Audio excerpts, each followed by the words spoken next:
청취자 여러분들의 건강을 지켜드립니다. 슬기로운 건강생활, 오늘도 이만희 수원 보성한의원 원장과 함께하겠습니다. 어서 오세요. 네, 안녕하세요. 네, 자 오늘은 치주 질환에 대한 이야기를 좀 해보겠습니다. 원장님, 치주 질환을 흔히 풍치라고도 하더라고요. 그 이유가 있습니까? 한방에서 이제 중풍, 두풍, 일상적으로는 그 정도 들어보셨을 것 같은데, 예, 맞아요. 풍자가 들어가면 급성 질환들을 주로 이렇게 얘기합니다. 아, 두 가지인데 급성적으로 생기는 염증성 질환을 얘기를 한다든지, 예. 중풍처럼 반신마비가 급성적으로 온다든지, 예, 아니면 통증이 좀 심한 것들, 음. 통풍, 배꼽풍, 역절풍 이런 식으로 풍자 들어가는 게 많이 있습니다. 그런 아. 것들은 대부분 증상이 급격히 진행돼서 막 쑤시고 아프다. 음, 이런 것들이 대부분 풍자가 들어가는데 풍치도 똑같이 치은염, 치주염이 급격하게 온다고 해서 풍자를 넣어서 치주 질환을 한방 병명으로 풍치라고 합니다. 이 질환이 급격하게 찾아오는 이유는 뭡니까? 그동안에 쌓였던 것들이겠죠, 물론.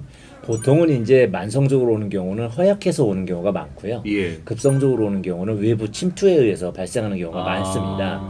아니면 외상이라든지 삐끗했다든지 아니, 어떤 외부 침투냐면 세균이나 박테리아 같은 것들의 급격한 증식, 아, 오염성 물질이 들어간다든지 하면서 예. 이제 혈류로 타고 외부 물질이 들어오면서 갑자기 염증이 확 심해지면 예. 이제 급성적으로 이제 통증과 함께 이제 붓고 아프고 홍종, 열통, 그 면역 반응이 나타나죠. 치주 질환의 대표적인 게 말씀하신 대로 치주염과 치은염이잖아요. 네. 이 치주 질환은 왜 갑자기 찾아오는 겁니까, 그러면? 염증이기 때문에 그렇습니다. 아, 이제 평상시에 사실은 미세한 염증을 갖고 계시는 분들이 많습니다. 뭐 시큰하다든지 맞아요. 들뜬 것 같다든지 예. 사과 먹고 할 때 뭐 피가 좀 묻는다든지 예. 양치할 때 피가 좀 나온 이런 것들이 사실은 이미 염증이 있는 상태이신데 그러다가 세균이 급격히 또는 박테리아가 급격히 늘어나는 환경이 조성됐을 때는 예. 갑작스럽게 그 면역계가 너무 염증량이 많아지니까 얘를 죽여야 되잖아요. 예, 예. 안 그러면 심장이나 기타 다른 데로 막 가거든요. 예. 그걸 죽이기 위해서 막 전쟁을 하면 막 팅팅팅 붙죠. 그렇습니다. 그럼 주요 증상은 일단 어떻습니까? 염증으로 나타나는 증상은 대부분 나타나게 되는데 염증 증상으로 얘기한 홍종열통이라는 것은 예. 이제 붓고 아프고 열나고 이런 증상들 외에 이제 출혈이 이제 동반되게 되죠. 또는 구취 정도가 이제 그렇게 되고 또 이제 시간이 지나면 이빨이 빠지기도 합니다. 예, 그리고 이제 잇몸 사이가 예. 들떠서 이렇게 그냥 쳐다볼 때도 치아와 치아 사이가 과거에 없던 틈이 벌어져 보인다든지 예. 이빨이 길어져 보인다든지 예. 하는 증상들이 나타나게 되죠. 그러면 급성적으로 이 세균이 번식하다거나 바이러스가 많아지는 이유는 네. 그 뭐 식습관 때문일까요? 이 치아 관리를 잘 안 해서 그런 부분. 일단 시작은 이제 노화에 의해서 이제 바탕에 깔려 있는 부분이 있긴 한데 예. 치아를 감싸고 있는 치주라는 것이 예. 치주에 치은이 들어가는 거거든요. 잇몸이 치은이거든요. 치주는 잇몸과 뼈와 치조골을 다 포함해서 예. 이제 치주라고 하게 되는데 네. 이빨을 치은이 이렇게 감싸고 있습니다. 근데 그것이 나이가 들수록 내려가거든요.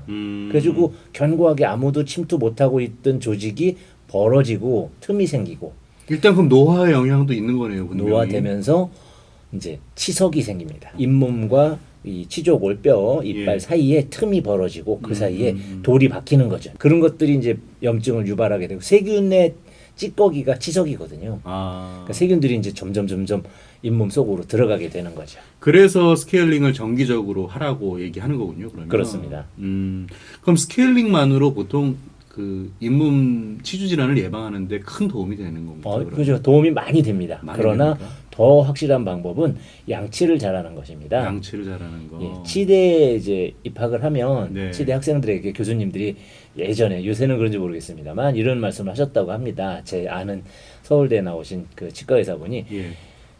국민들이 양치를 앉은 자리에서 1시간씩 하면 예. 치과는 다 망한다.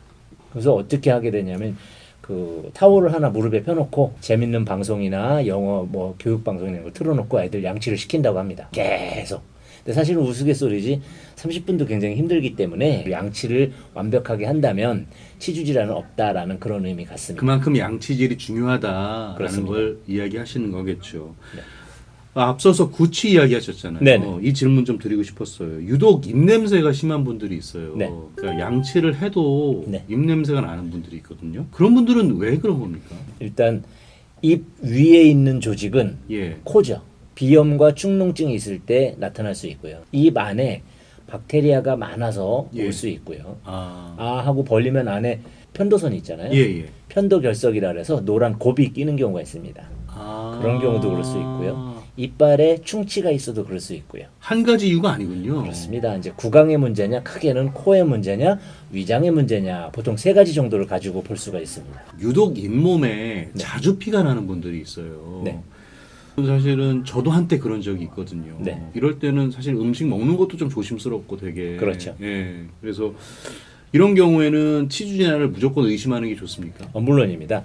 피가 나는 이유는 혈관이 평소보다 팽창돼 있기 때문입니다. 그래서 양치를 하거나 음식을 씻거나 했을 때 예. 부풀어져서 터지기 직전에 있으니까 예. 건들면 출혈이 되는 거죠. 아. 부풀어서 올라오는 이유도 염증이 이미 가볍게 있기 때문입니다. 그러면 요새 그 치약 중에 이제 네. 잇몸 이제 치료용 네. 네네. 함께하는 치약도 있잖아요. 네네. 예.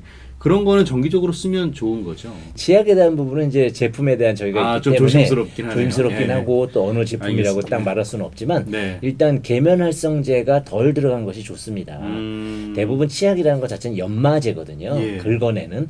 그러면서도 이제 계면활성제를 써서 잘 빠른 시일 내에 이렇게 상큼한 맛을 내기 위해서 하게 되는데 오히려 계면활성제가 잘 헹그지 않으면 그것으로 이제 구취를 유발할 수도 있기 때문에 네. 치약은 뭐 선택을 하시되 3분 이상 하루에 4번씩 예. 하는 것. 그게 더 중요하다고 생각합니다. 잠깐만 4번은 네. 식후에 한 번씩이고 그렇죠.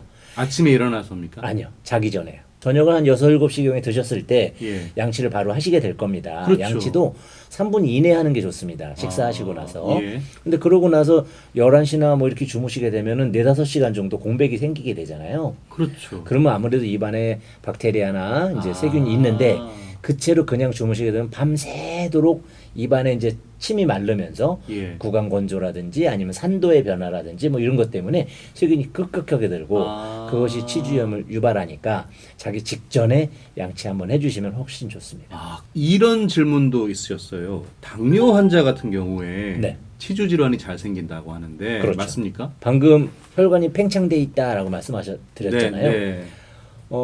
예전에 저희가 뇌와 심장의 뇌심혈관계에 동맥경화 같은 거 얘기했을 때 네. 당뇨가 영향을 준다. 예. 왜? 혈관 안에 슈가, 즉 당분이 끼니까 영양이 잘 공급이 안 되고 부풀어 오르고 그러거든요. 예. 똑같이 잇몸 치주에도 그런 현상이 나타나게 됩니다. 따라서 따라서 영양이 잘 공급되지 않고 혈액이 공급이 잘 안 되고 또 부어오르고 할 수 있는 것을 촉발시키기 때문에 당뇨 환자는 발생률도 3배로 늘고요.